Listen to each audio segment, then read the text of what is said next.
মুসলমানদের জন্য এটা বাপকা হিন্দুস্তান নয়, এটা তাদের ভালো করে বোঝা উচিত। ওদের বাপকা হিন্দুস্তান নয়, ওদের বাপকা পাকিস্তান। এই জেহাদিগুলোকে একদম ধরে ধরে একদম ওই পিঁপড়ের মতন টিপে যদি মারতো আমরা খুব খুশি হতাম। এই ওয়াকাফ নিয়ে যান না করতে, ত্রিপুরায় করতে গেছিল, মেরে চামড়া গুটিয়ে দিয়েছে। উত্তরপ্রদেশে করতে গেছিল, সব বন্ধ হয়ে গেছে, চাপকে পিঠের চামড়া গুটিয়ে দিয়েছে। সিদ্দিকুল্লাহ চৌধুরীর মতন লোকেদেরকে এদের দাঁড়ি ছিঁড়ে একদম ভারতবর্ষের বর্ডার ছাড়িয়ে পাঠিয়ে দেওয়া উচিত। ওকে বলুন দাড়ি ছেঁড়া লাগে সিদ্দিকুল্লাহ চৌধুরীর, অন্য কিছু ছিঁড়তে বলুন। যারা এই ধরনের মুসলিম বিদ্বেষী কথা বলে ওরা হিন্দু নাই তো, ওরা দু পায়ে জানোয়ার, ওরা দু পায়ে পশু বলে মনে করি। ওদের হিন্দু ঘরে জন্ম নিয়ে ওদের উচিত হয়নি, মায়ের পেটে মরে যাওয়া দরকার ছিল। ওরা হিন্দু ভাইদের বোনেদের মায়েদের কলঙ্ক। পোস্তবাসকে বলুন দাড়ি ছেঁড়ার আগে অন্য কিছু ছিঁড়তে বলুন। ওকে বলুন দাড়ি ছেঁড়া লাগে সিদ্দিকুল্লাহ চৌধুরীর, অন্য কিছু ছিঁড়তে বলুন। কটা আমাদের বাংলায় কটা পাগলা জন্মেছে, আর এদের ঘরে আমার মনে হয় কোনো পাগলা কুত্তা কামড়েছে। আমি মুখ্যমন্ত্রীর কাছে অনুরোধ করব, উনি যত তাড়াতাড়ি পারবেন একটা স্পেশাল পাগলা গারদ তৈরি করুক। স্পেশাল, সে মুসলিম হোক, হিন্দু হোক, খ্রিস্টান হোক, এই পাগলাগুলো জন্য তাদের স্পেশাল পাগলা গারদে ভরার ব্যবস্থা করা হোক।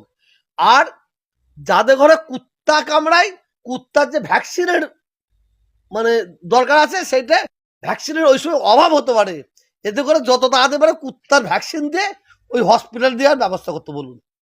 ছি ছি ছি ছি ছি ছি, এই রাজনীতি করতে করতে কোথায় যাচ্ছে এরা কোথায় যাচ্ছে? এরা জানে না আমরা মানে হিন্দু ভাইদেরকে মন রাখার জন্য কথা বলছি। আমরা যেটা ধর্মে থেকে পড়েছি সেটা জানি।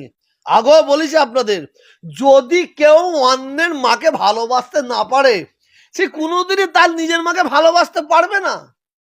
যদি কেউ অন্যের ধর্মকে শ্রদ্ধা করতে না পারে, সে কোনোদিনই তার নিজের ধর্মকে শ্রদ্ধা করতে পারবে না, কোনোদিন। এরা ধর্মের, যারা এই ধরনের বলে, সে মুসলিমরা যদি এই ধরনের কথা বলে, ওরা মুসলিম নয়, ওরা মুসলিমদের কলঙ্ক। ওই ওই ওই ধরনের মুসলমানদের মায়ের পেটে মরে যাওয়া দরকার। যারা এই ধরনের মুসলিম বিদ্বেষী কথা বলে ওরা হিন্দু নাই তো, ওরা দু পায়ে জানোয়ার, ওরা দু পায়ে পশু বলে মনে করি। ওদের হিন্দু ঘরে জন্ম নিয়ে ওদের উচিত হয়নি, মায়ের পেটে মরে যাওয়া দরকার ছিল। ওরা হিন্দু ভাইদের বোনেদের মায়েদের কলঙ্ক। একটা জিনিস, এই ধরনের উস্কানো দিয়ে বাংলায় সাম্প্রদায়িক আগুন জ্বালাবার কিছু মানুষ চেষ্টা করছে।